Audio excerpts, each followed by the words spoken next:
The Cleveland Cavaliers have a date with the New York Knicks in the Eastern Conference Final. The only thing standing in their way is the Detroit Pistons in Game 6 in Cleveland tonight. The Cavs will be a 4-point favorite. The total sits at 209.5. And before I get into my analysis, I should remind you, I do have a 5% play on one of tonight's NBA games. I'm not going to tell you which game it is. You got to go to WagerTalk.com and grab that pick while you still can. We did hit a winner, 5% winner in the last game in this series. However, we were 10-2 with our last 12 free picks heading into that video. And the free pick for that game was Cavs team total under 104.5, 103 in regulation, and it went over the number. And people in the comments were letting me hear about it. The Pistons lose that game 117-113 in overtime. They led 29-27 after the first quarter. They led 60-52 at halftime, 103-103 in regulation. And of course, the controversy over the officiating. The Cavs had a 38-20 free throw disparity or free throw advantage. 38 free throw attempts for Cleveland, 20 for Detroit, and that comes after a disparity of 34-12 in Game 4. And the officiating is really under a microscope right now. There's been an 11% increase in foul calls in the postseason from the regular season, and that's something we don't normally see. In fact, it's something that's happened only a handful of times over the last 60 years. And when you look at the regular season statistics, it really blows my mind that there's such a disparity in the last few games in this series. In fact, in the regular season, the Detroit Pistons averaged 26.1 free throw attempts per game. Only the LA Lakers and the Orlando Magic averaged more free throw attempts than the Pistons. So the Pistons ranked third in trips to the free throw line in the regular season, but they can't buy a call in this series in the last 3 games.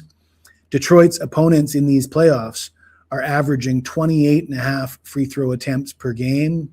So they're sending their opponent to the free throw line almost 29 times per game. And if you put that in perspective, Oklahoma City's opponents are averaging 16.6 free throw attempts per game.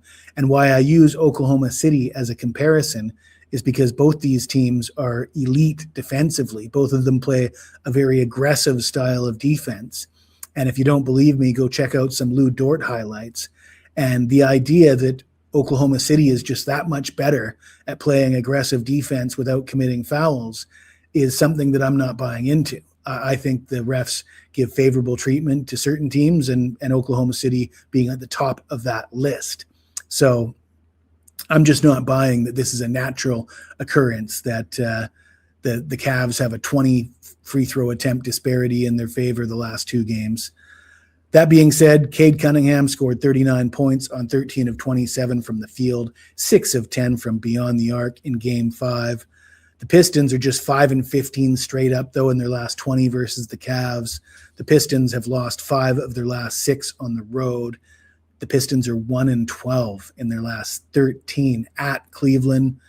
The only positive thing I can say about Detroit is that they're 3-0 straight up in elimination games in these playoffs. Of course, they won 3 straight against the Magic after trailing 3-1 in that series.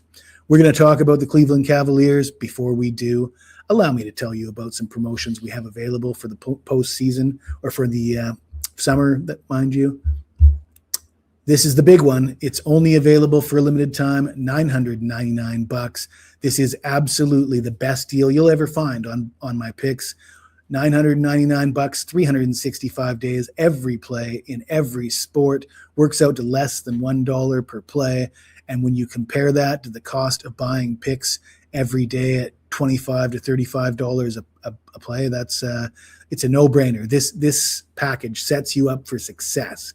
Now, you ask me how I'm doing the last 365 days. I'm number 1 at WagerTalk with MLB props, hitting roughly 60% with my MLB picks for a profit of around 50 units the last 365 days. Absolutely killing it in the NHL playoffs, hitting 77% in the NHL playoffs. And I do have a pending series bet on the Montreal Canadiens, who won big in Game 5 last night on the road at Buffalo. NBA playoffs, 9-1 with my last 10 NBA sides, a perfect 11-0 with my last 11 NBA moneyline sides. That's 100% perfect in 2026 with NBA moneyline sides. If you're not following me on Twitter, you should be at Jesse Schule. Check me out. Check out the pinned tweet, an article detailing a history of big wins in the NBA playoffs. But before you do anything, go to picksandparlays.com and check out my page. Grab that $999 package. You'll be glad that you did. Now, let's get back into the game. Let's talk about the Cleveland Cavaliers. They outscored Detroit 32-20 in the third quarter of Game 5, and they outscored the Pistons 14-10 in overtime.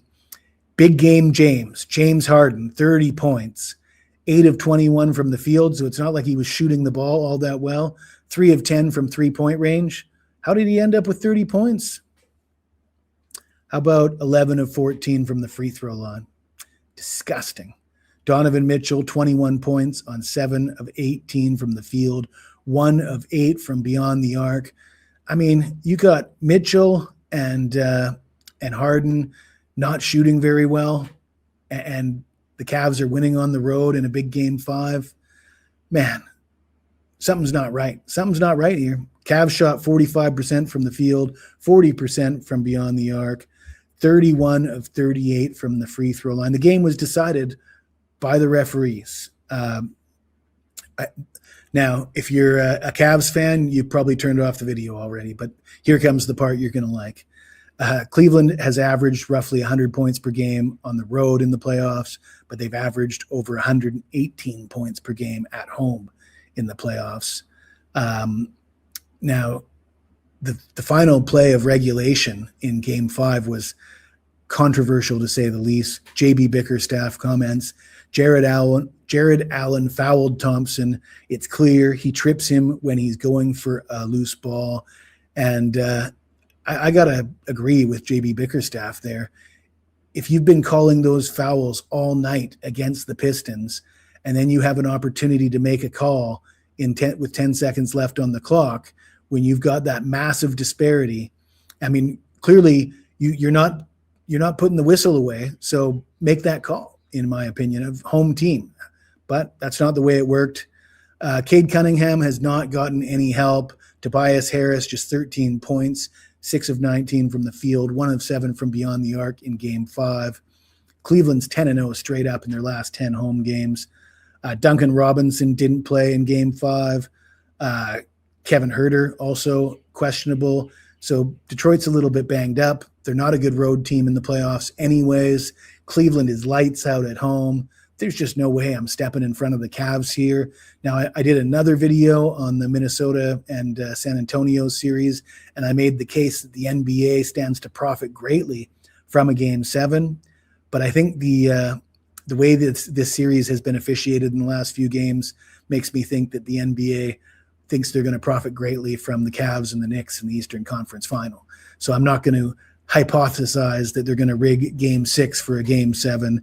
And we're not betting on conspiracy theories anyways. We're going to stick to the numbers, stick to what we know. And the fact is the Cavs average 100 points per game on the road. They average over 118 at home. Their team total for this game is 106.5. We'll take Cleveland team total over 106.5. If you like this video, smash that like button, subscribe to the channel. And if you've got anything to say to me, even if it's nasty, hit me up in the comments below and I'll get back to you as soon as I can.